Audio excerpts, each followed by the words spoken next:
It happened in the fall of 2021, when I was living alone in a rented townhouse in southern Illinois. It was my first time ever living completely by myself. Even though I was 27, with a full-time job and a stable routine, I wasn't used to the silence.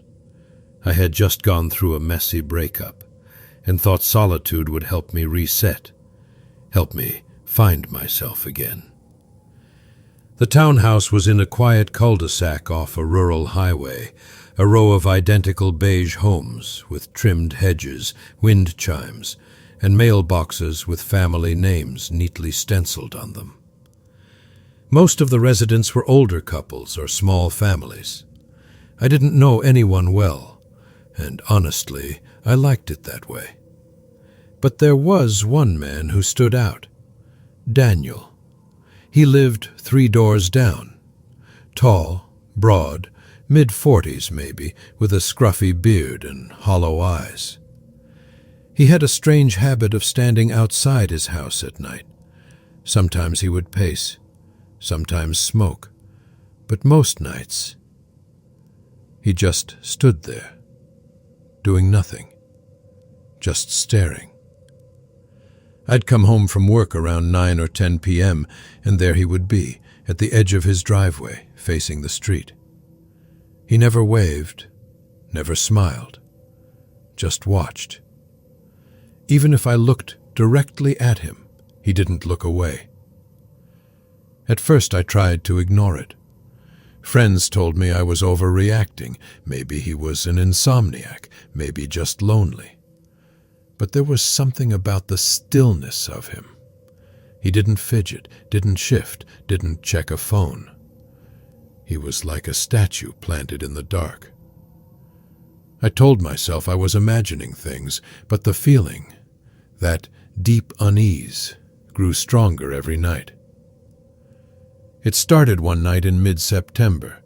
I'd just finished a late shift at the warehouse and crashed into bed around midnight. Sometime after 2:30 a.m., I woke to a sound, metal scraping against wood. I froze, listening. Then it came again. A slow, dragging creak, like an old gate being forced open. My bedroom was downstairs at the back of the townhouse, with a sliding glass door that opened into a small fenced-in yard. The sound was coming from there. I sat up in bed and held my breath. Then I heard it. Someone was back there. I grabbed my phone and crouched near the blinds. The motion light hadn't turned on. That meant whoever it was, they knew how to avoid it. I dialed 911 with shaking hands. The dispatcher was calm. "Officers are on their way," she said. I stayed crouched in the dark, not daring to move. 10 minutes later, red and blue lights flashed through my front window. The officers checked the yard but found nothing. No footprints, no open gate. One of them said, "Probably just a raccoon." I didn't argue, but I didn't sleep either. The next morning I went outside myself. That's when I saw it.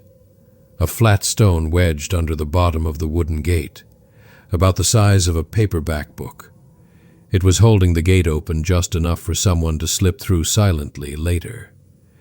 That rock wasn't there before. Someone had put it there on purpose. I called the police again. They said they'd noted in the report, but still couldn't do anything. No crime was committed, they said. I hung up feeling helpless.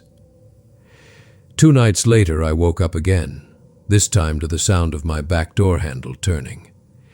It was subtle at first, a slow jiggle, like someone testing it, then harder, like they were trying to open it. I couldn't see through the blinds, but I could feel someone standing on the other side.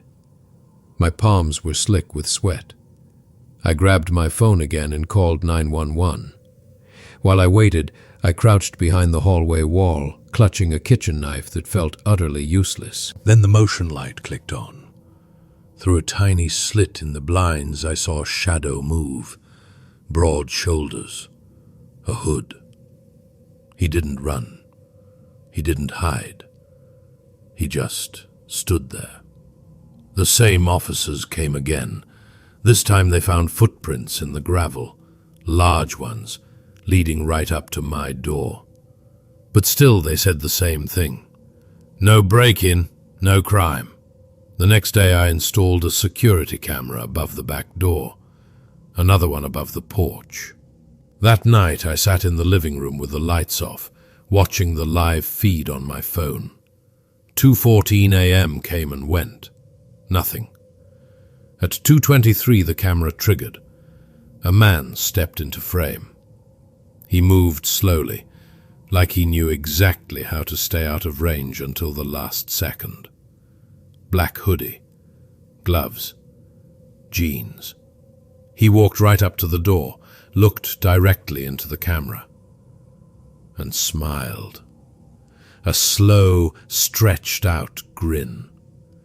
Then he backed up, still staring at the lens, until he vanished into the dark. I called the cops again. They watched the clip, looked uneasy, but their answer didn't change. He didn't break in, he didn't threaten you. There's nothing we can do. That night I left. I packed a bag and checked into a cheap hotel. When I returned the next morning, there were 4 muddy handprints on the glass door. Too high, too low, like someone had crouched there and just waited. That was it. I moved out within the week. I didn't care about the lease or the deposit. I just needed to get away. The day I moved out, I found a note in my mailbox. It was written in small, cramped handwriting on lined paper. It said, "The cops leave, but I don't." I filed one last police report. The officer who took it looked genuinely disturbed. He said they'd check the area more often. But I never went back. About a month later, I got a Facebook message from a woman named Kayla, the new tenant. She wrote, "Hi, sorry to bother you. I think you used to live here. Did you ever see someone in a black hoodie around the backyard? I keep hearing footsteps at night. And last night, someone knocked on the glass door at 2 a.m. and just stood there." I stared at the message for a long time. Then I closed my laptop. I didn't reply. I didn't want to know what happened next. 3 months later, my phone rang in the middle of the night. The caller ID said, "Unknown number." When I answered, I heard static, faint, crackling. Then a voice, low, familiar. "Why did you leave me?" The line went dead, and in the silence that followed, I realized something. The sound wasn't coming from the phone anymore. It was coming from outside my window. I'll get straight to the point. My middle son, Jack, is a senior in college, and most of the time he's a good kid. But right now, I'm a bit upset with him because he asked me for money for a spring break trip to Hawaii with his friends. It caught me off guard. Like I said, he's a good kid, and I want him to enjoy himself, but the way he asked rubbed me the wrong way. His mom's been struggling with her mental health lately, and it would have meant a lot to her to have him around, but I guess he's more interested in partying on a beach with his frat brothers. I can't even blame him for it. I was exactly the same at his age, and I see so much of myself in him. This whole situation actually got me thinking about my own college days, and it reminded me of something I haven't thought about in a very long time. A story that I'm about to share with you. Funny enough, Jack is the one who showed me this page, so maybe he'll get a kick out of it if it's read. I went to Stanford University, class of 1987. It's still one of the most prestigious business schools in the world, and I took that reputation seriously. I had my fun, but I also worked my ass off. It was a different time back then.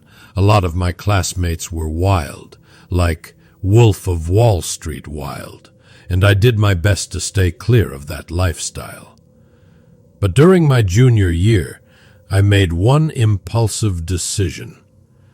I was dating a girl named Laura who was Puerto Rican, and I remember her fondly. Sometimes, I wonder how different my life would have been if I had chosen to take things further with certain girlfriends I had, Laura being one of them. Instead of heading home for spring break like I usually did, Laura convinced me to come to Puerto Rico to meet her extended family. It was my first time on the island, and I was eager to impress her, so I agreed without hesitation. That said, I was a nervous wreck. I didn't want to screw things up, and Laura often joked about how open Puerto Rican families were, so I knew they probably already knew a lot about me. But it turned out that my anxiety was mostly unjustified. I got along really well with everyone I met, and it seemed like they really liked me.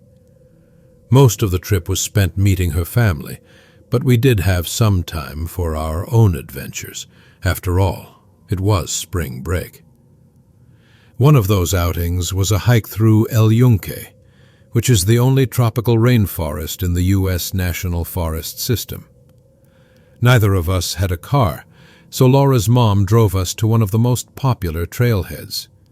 We didn't have to drive, so we planned to hike, enjoy the scenery, and sneak in a little rum and weed. Everything was lining up perfectly, but soon we realized there was a big problem. The trail we were most excited about was closed. I don't remember why, maybe flooding, maybe maintenance, but all I remember is that Laura was really upset. I tried to calm her down and suggested we hike one of the many other trails the forest had to offer, but she wasn't having it. She insisted the closed trail was the best and that the others didn't even compare. I couldn't understand how one trail could be that much better than another, but she was adamant, and I had learned the hard way that arguing with her on things like this never worked. So I asked her what she wanted to do, and she told me we should just hike the closed trail anyway. I was a little rebellious back then, and so was she. When she suggested it, I was all in. We'd come all the way here, and now some rule was going to stop us. No way. She gave me a look, and that was all it took. We made sure no one was around, slipped past the barriers, and started up the trail, laughing like a couple of idiots. At first, it was exactly what we wanted, better even. It felt like we had the whole forest to ourselves, which was especially awesome considering how popular the trail would have been otherwise. Imagine visiting a world-famous natural site, except you're the only ones there. That kind of exclusivity is impossible to come by. Anyway, we hiked for a while, passing little waterfalls, admiring the beauty of the forest, and yes, we were drinking, not excessively, but just enough to feel a good buzz. It was really fun, I have to admit. Then, out of nowhere, Laura screamed and jumped back, nearly knocking me over. That instantly put me on high alert, though I had no idea what had scared her. I looked around frantically until I saw it. A little further down the path, there was what looked like a freshly decapitated mongoose. Let me repeat that. A mongoose, and it was a big one. Its head was completely missing. I told Laura to stay put and approach the carcass alone, hoping it might be a stuffed animal or something.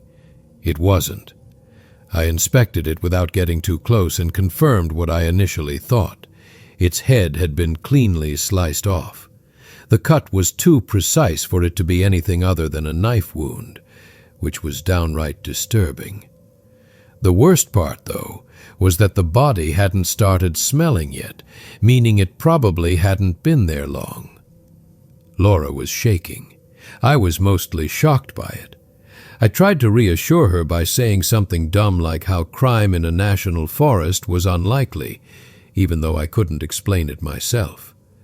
I put my arm around her and ushered her past the body, trying to block it from her line of sight.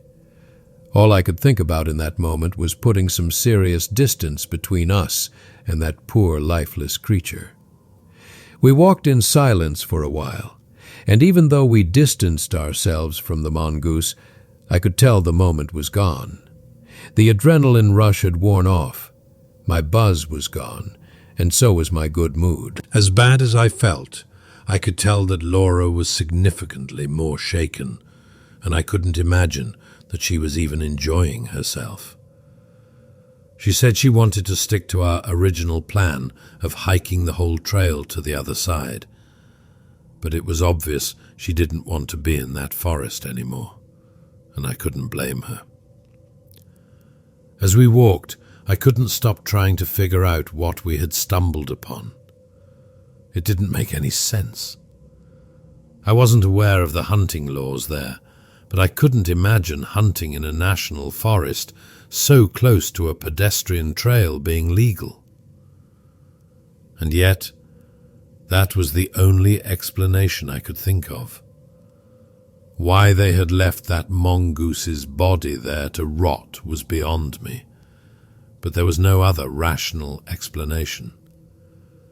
Maybe it was a hunter who had seized the opportunity to have that part of the forest all to himself, like we had. I really didn't know. Laura and I hiked another mile or so, with me trying to cheer her up the whole time, but nothing was working. Eventually, she admitted that she wasn't feeling well and wanted to turn back. I didn't argue, though I was dreading having to walk past that spot again. Not because I was afraid, but because I wasn't sure how it would affect her. I just wanted her to feel comfortable.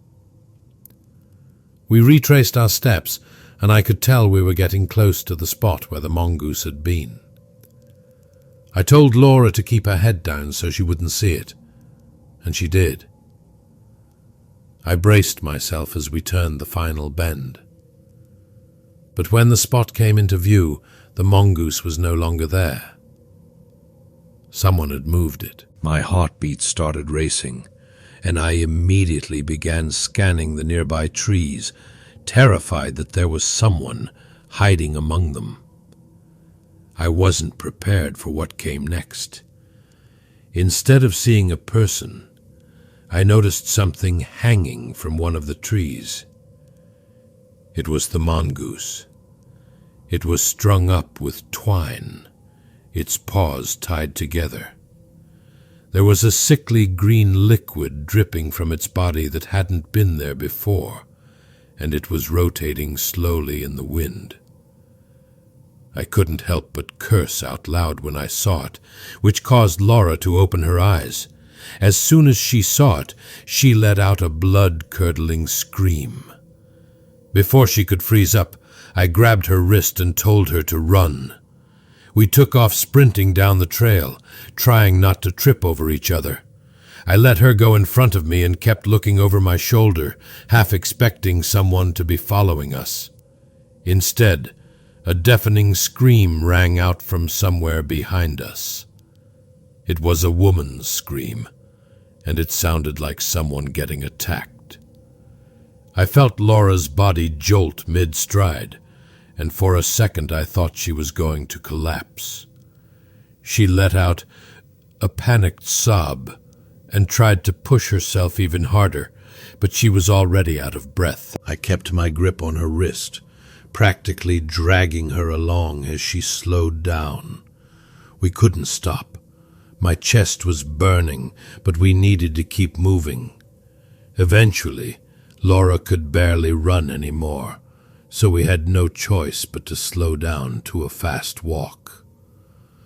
I turned around completely and started walking backward, keeping my eyes locked on the trail behind us, bracing myself for a fight. Something had strung up that mongoose. Something had caused that scream. I was 100% sure we'd see something charging towards us any second. But nothing ever happened. The trailhead finally came into view, and for a brief second, I thought we were in the clear. But then I saw someone standing near the barricades, watching us. It was a park worker, arms crossed, clearly pissed off. As soon as we slipped past the barricades, he started yelling at us about breaking the rules. He told us he was kicking us out and banning us for life.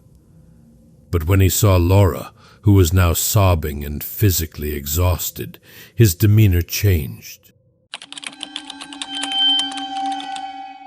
It was October 1st, and the crisp autumn breeze filled the air, reminding me of my favorite season. It was my boyfriend Ethan and my first fall living together in our new home. I wanted to surprise Ethan by decorating the house with fall and Halloween-themed decorations before he got home from work one day. I thought it would be cute. I bought a few things from nearby Marshalls and other stores, and I also browsed through different apps and websites, most notably Facebook Marketplace. I simply typed in fall decorations, and one listing really caught my attention. It was a picture of a big green plastic container filled with fall decorations. I clicked on it for more details, and the listing more or less said everything must go. Entire container of fall-themed decorations for sale at a cheap price. The price was only $20. It was a steal. The entire big container was filled with decorations. At the bottom of the ad, it also said the seller was clearing out his house. Everything must go. I clicked on his profile and browsed through some of his other listings. There was a strange assortment of items he was selling. An allegedly new iPhone for $700, some women's clothing, and Christmas decorations.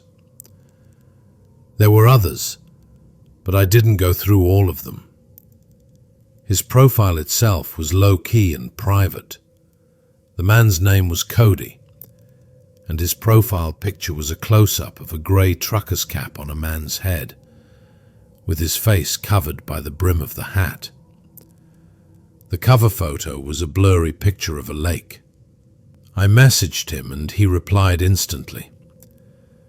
I asked him what kind of decorations were in the container, and he said, all sorts, tableware, outdoor decorations, etc. Excited, I told him I would come by them today if he was available. He confirmed he would be home around 9 p.m., since that's when he got off work. He sent me an address. I looked up the address on Google Maps Street View. It wasn't in the best part of town, but the house looked normal. 2 cars in the driveway and a well-kept lawn in the Street View picture. So, I agreed to meet. I asked my friend Sally to come with me, just to be safe. I picked her up across town, and we were off to Cody's house. It was a half-hour drive, and Sally and I had time to catch up on the way there. When we got off the highway, entering the town where the house was, Sally started half joking about how sketchy the area looked. I knew she was saying it partially to be funny, but also because everyone knows this wasn't the best town. It was dark, though, so we didn't see much except streetlights, traffic lights, and some storefronts. As we got closer, I saw my phone vibrating in the cup holder of my car. At the next light, I checked my phone and saw messages from Cody on Messenger. He said, "When you get here, you can come right in." I showed it to Sally and she said, "What the hell?" We both agreed that it was a bit uncomfortable, but we decided we'd ring the doorbell anyway. We pulled up to the house and surprisingly, there were no cars in the driveway. There were dim lights on in the house, but they were barely visible through the closed blinds. I messaged Cody back saying, "We're here. Can you come to the front?" Sally and I both watched the house as I waited for a response. And then, at the same time, we noticed one of the windows, the blind, shifted slightly, indicating that someone was watching us through it. Then, just as quickly as we noticed it, the opening closed, and a few seconds later, the front door opened. Cody messaged me back saying, "I'm at the door, you can come in." It was a bit unsettling, and I was just glad Sally was with me. We got out of my car and walked closer to the front door. Before getting too close, I called out Cody's name a few times, but there was no response. "Sally, we should leave." I took a few more steps and called, "Cody!" even louder this time, but still no response. I turned to Sally and, "Let's go." And we started walking back to the car. Suddenly, I heard a guy say, "Hey, yes, I'm here, inside." We turned and saw a man at the doorway, but only half of him.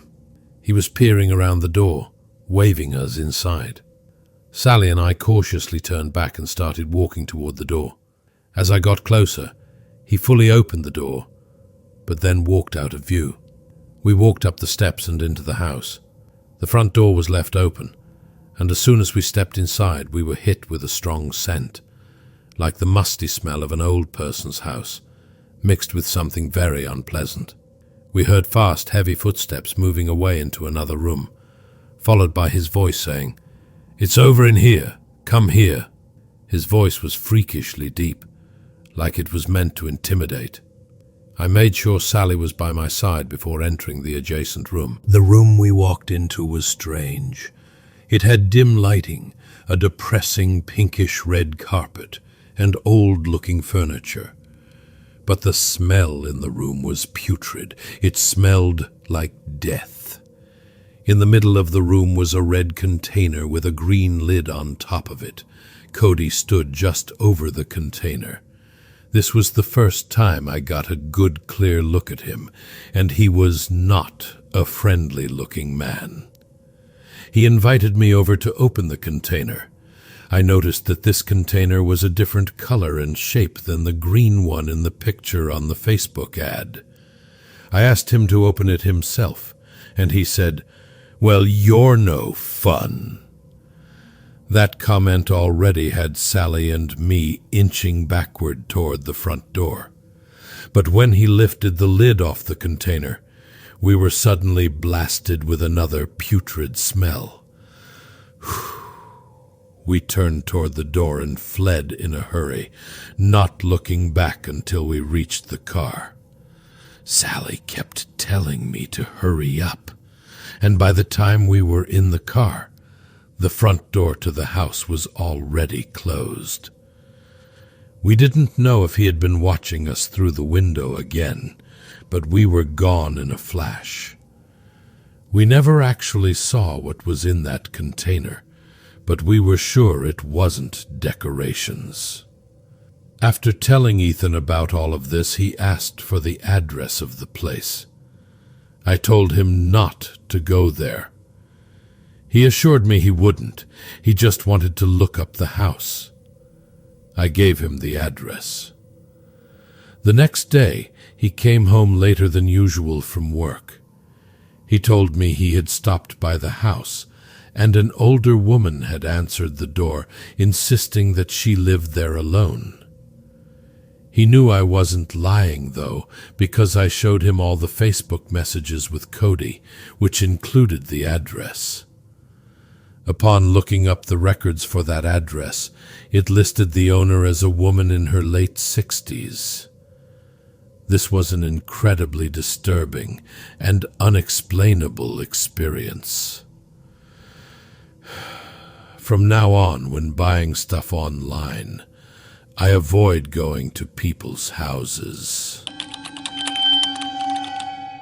It was at the end of October when I decided to take a weekend trip to my beach house in North Carolina. The cool breeze and the fall season were always my favorites, and I thought this would be the perfect time to unwind. This was the first fall I'd be spending with my boyfriend, Jacob, in our new house. I wanted to surprise him by decorating the place with fall and Halloween-themed decorations before he came back from work. The house was a modest 2-story beachfront property, tucked away from the crowds. My plan was to relax, and after a long drive I would just collapse into bed and rest. I arrived late at night, too exhausted to inspect anything or clean up. I just wanted to rest. I unlocked the door, dumped my bags inside, and went straight to the bedroom. Without even brushing my teeth, I crawled under the covers and fell asleep almost instantly. But just an hour later, I woke up to a dark room. The clock next to my bed showed 11:30 p.m. I'd only been asleep for a little over an hour. Something had woken me up. I reached for my phone out of habit, checked a few texts, then turned on the bedside lamp. I scanned the room, then got up and wandered into the living room. I started inspecting the house, looking for anything that seemed out of place. But everything was just as I had left it. Nothing moved. Not a pillow, not a can, nothing. I checked the bedrooms and both were empty, though one bed had its covers slightly disturbed. I thought maybe the last guests were just super tidy, but I wasn't entirely convinced. I decided to check the security camera system on my phone. I opened the app and found the footage from the front porch. The camera had recorded a man entering the house using the code lock, but there was no woman with him, despite the fact that the renter, Ramon, had mentioned he was with his fiancée. I went back and checked the video multiple times, and there was no further movement in the house until my arrival. I began to feel uneasy. I messaged Ramon to ask if everything was okay, even though it was late at night. As I checked the second guest room, I noticed the closet doors were ajar. The room was untouched, just like the others. But as I opened the last closet, I heard a sound from the master bedroom door. A quiet click, like someone had shut it from the inside. I rushed out to the living room and looked toward the master bedroom door. "Ramon, are you still in here?" I called out, my voice trembling. No response. But through the crack at the bottom of the door, I could see the light was still on. I got on all fours to peer underneath, and froze when I saw 2 feet standing just behind the door, mere inches away. I quickly went to the kitchen to grab the biggest knife I could find. The situation was now serious. My only choice was to leave and call 911. I waited outside for the police to arrive. When they came inside, they found Ramon sitting calmly in the living room, no weapon in hand. He claimed that he needed just one more night to stay, denying he had touched the knife. After a lengthy conversation with the police, they decided to let him go. They suggested I contact Airbnb and try to sort things out. I was left stunned and shaken, feeling like the police hadn't done enough. The next day I changed the lock code on the door and notified Airbnb of the incident. While they banned Ramon from using the service again, I was left with a lingering sense of unease. What exactly had Ramon been planning to do? And who was the person who had been hiding in the master bedroom? As I checked the house's security footage again, I saw something that sent chills down my spine. There was another movement caught on the camera that hadn't been there before. Someone had entered the house after the police had left. But this time the person didn't use the lock code or even knock. This incident took place in 2021 when my friends and I decided to take a trip to the White Mountains National Forest Preserve. We were all from Buffalo, New York, and it was just a 2-hour drive from home. There were 5 of us: my good friend David, my close friend Sarah, Steve, and my friend Amy. We had rented an old charming wooden cabin through Airbnb, located deep in the forest. The pictures made it look cozy and peaceful. But one thing that wasn't shown in the photos was a dilapidated shed beside the house. It looked ancient, as though it hadn't been used in years. Sarah joked that maybe some old crazy man lived in it, which is why the place was so cheap. We all laughed it off and started unpacking our things. The first night was uneventful. We hung out in a hot tub, shared old stories, and had a great time. But as the night progressed, we thought it would be a good idea to go stargazing. We were sitting on the deck in the dark when Sarah suddenly said she heard something. "It sounds like heavy footsteps," she said. I initially shrugged it off, thinking it was probably just an animal. But as the steps grew louder, I noticed that Sarah's gaze was fixed on the old shed where the noise seemed to be coming from. I quickly ushered the girls inside and locked all the doors. It's probably just an animal, especially if animals have taken over the old shed, I tried to explain. But the unease lingered. Kelly went to her room, and I laid down next to Alexis again.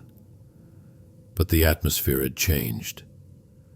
The next morning, we decided to explore the old shed during daylight, hoping it would be nothing to worry about.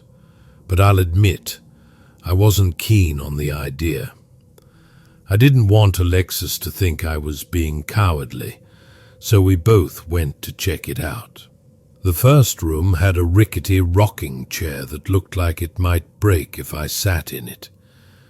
The next door had an old, rusted brass doorknob, which was even more unsettling. I hesitated before opening it, and Alexis as she opened the door. The room inside was filled with dirt-caked windows and trash scattered around. Alexis made a point to say it smelled of cigarette smoke. Maybe it was the designated smoking area, but it felt off. We both shrugged it off and joined the others outside. Later, as we sat around the fire, we were having some typical conversations when the same crunching noise from the previous night came from the woods. It was closer this time. And then, out of nowhere, the entire backyard lit up with a flash of green light. The figure stopped moving, but before I could react, Stephanie ran toward the house. A terrifying, blood-curdling cry followed. It sounded like something was being attacked, and I instantly yelled for everyone to get inside. I grabbed Kelly, who was still frozen, and we rushed inside. Rob was halfway to the house already, and I quickly grabbed our food and rushed Alexis to the back door where Rob was waiting with bear spray. We didn't stay to find out what it was. We met inside the living room, called the police, and waited. When the officer arrived, he searched the house but found nothing. He told us the green flash was likely from a lightning strike hitting a nearby power line. As for the creature, he suggested it might have been a fisher cat, But Stephanie insisted she saw a man hunched over, wrapped in a cloak. We couldn't shake the feeling that something was stalking us in the woods. By the time the police left, we had decided not to stay the next night. The paranoia was too much. We packed up and left. But when we returned home, David told us something that chilled us to the core. He mentioned that he had seen someone standing just outside the window, watching us, and then disappearing into the woods. Was that the same person we saw in the forest? Or was it someone else? We'll never know. And after all that happened, one thing is for sure. We've never returned to those mountains. Who knows what else might be hiding out there in the woods?